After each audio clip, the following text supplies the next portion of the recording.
Hey Brody and Laura. So it took me a while to make this video, but I've got a cube with me here, and I'm just gonna show you how I do it and talk you through how I do it. Maybe some tips that helped me out.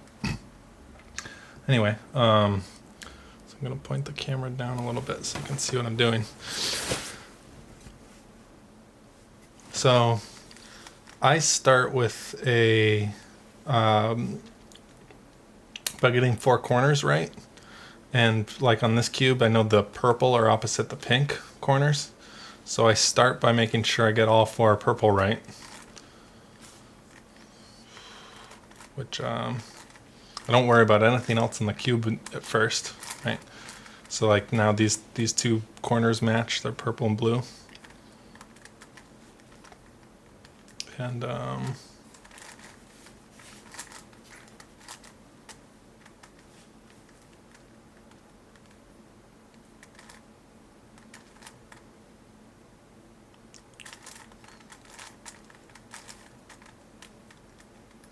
need to do something to mix up the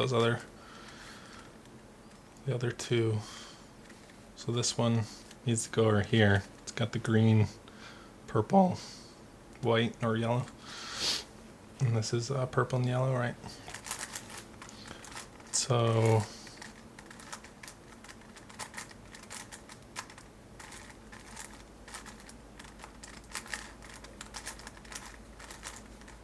now I have three that are right, that are matching, right?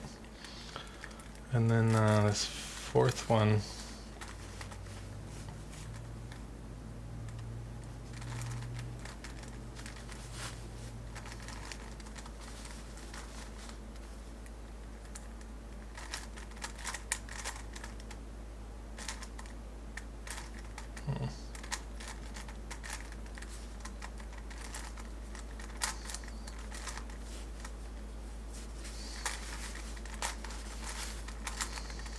there we go. So now that all four bottom corners are matching, I'll work on the top. And with the top, I actually only know a couple algorithms that mess around with the top. And one of them is that I know that if the bottom four are correct all the way around, and the top has only one of the opposite color, then either this or this face will also be the right opposite color. So either this would be pink or this would be pink. Since this one's pink, I know that when I apply these moves, it'll put all four pinks on the top, but they won't necessarily be correct around the edge. I'll be lucky if they are. If they're not, then there'll be a lot more work to do. And the way I do that, and this is really what solving Rubik's cubes or these kinds of puzzles is really about, is finding a set of moves that you can do something and then in the middle of it kind of undo it and end up with not messing up the part that is already correct. So this set of moves prevents me from messing up the bottom.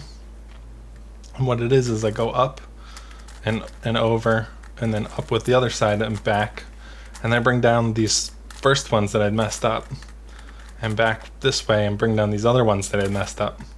And now oh, see, I was lucky that all these match at the top. So now all the corners are done. Usually there'd be more work than that, but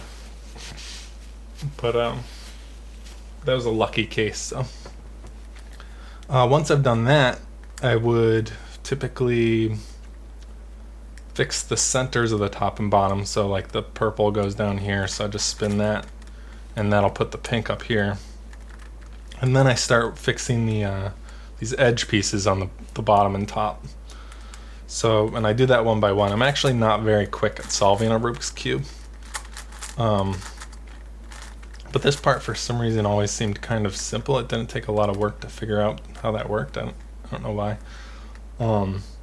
There is a little bit of trick, which is that like if you have like this one, I have to take out, well, it's not too bad, but here. So like this purple yellow here belongs up here.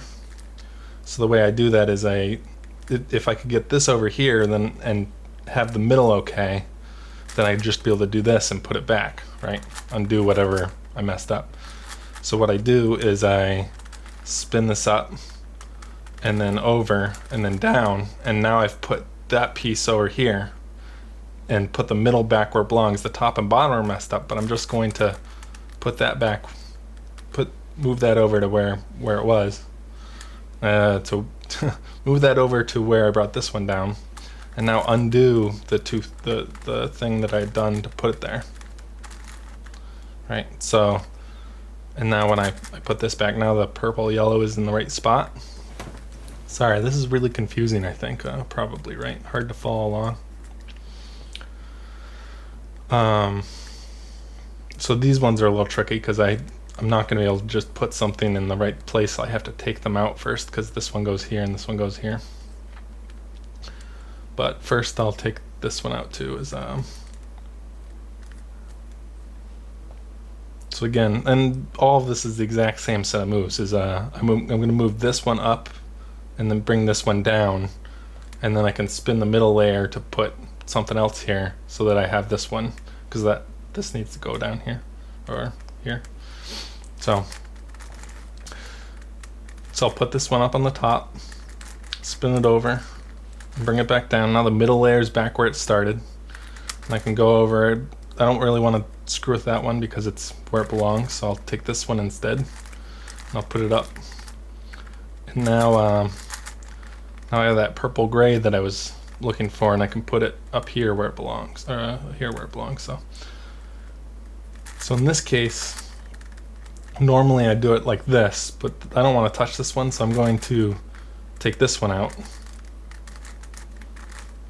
bring down the purple green, move it over, and bring up the purple gray, right? So now that edge is in the right spot. And now with the purple green, I can do the same thing. I'm gonna run out of center edges to not mess up, so at some point I'll start messing them up. But and that's another really good piece of advice I got early on, which is that you'll get like halfway through solving it, and you won't want to touch it because you'll be thinking, anything I do is gonna make it worse, and you have to get over that and just accept the fact that at times you'll make it worse, and that's the only way you can learn how to do it. So it's probably kind of a good life lesson, actually. But anyway, so I'm going to bring this one up here. I'm going to do the same thing. I'm going to take this one over,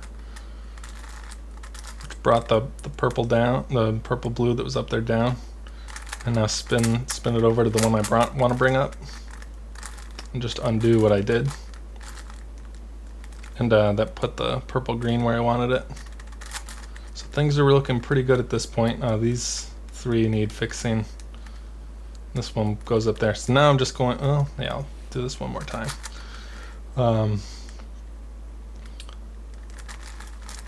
Take the pink, yellow down, and put the purple, blue up.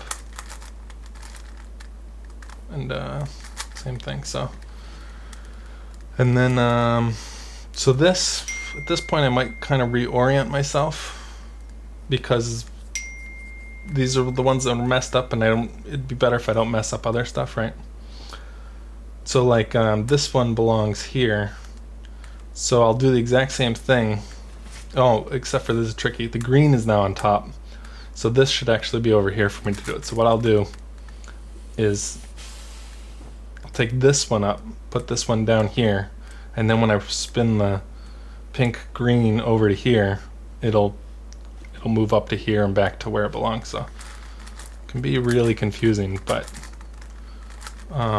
you could always ask me questions. The video stuff, so I don't know. I've never really made videos for anyone, but and here, so we're getting close at this point.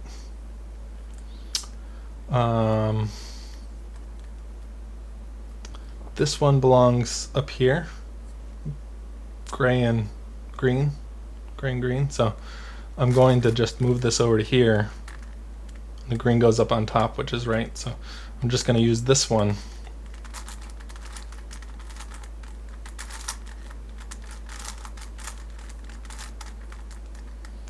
And now we're really close except for these two.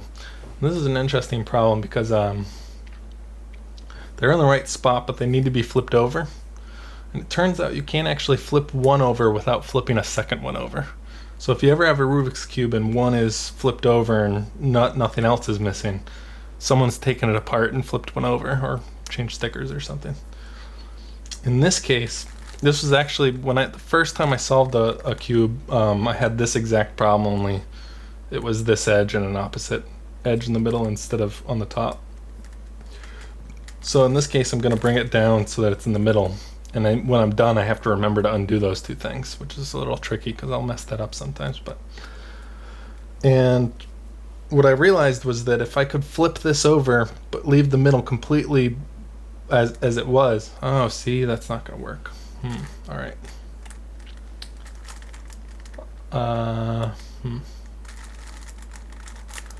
So in this case, what I'm going to do is fiddle around with it for a minute to get this one right and make one of these ones flipped over. I don't really know how I'm going to do that. I'm going to swap things around until it happens.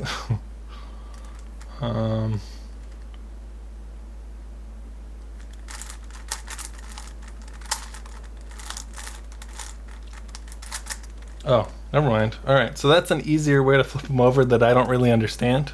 I have done it before, but I've never actually taken the time to figure out how it works, so I don't actually know how to do it deliberately.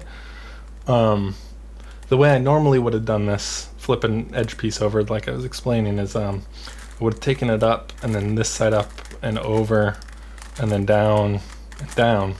And at this point, the top and the bottom are really messed up. But the middle layer is actually it's just like it should be, except for this one that I flipped over, right? So then I would flip it around to some other edge that needed flipping over. And I would do the exact same thing in reverse. So I'd flip up the right side and then the left side, move the top from right to left, and then move the right down and the left down.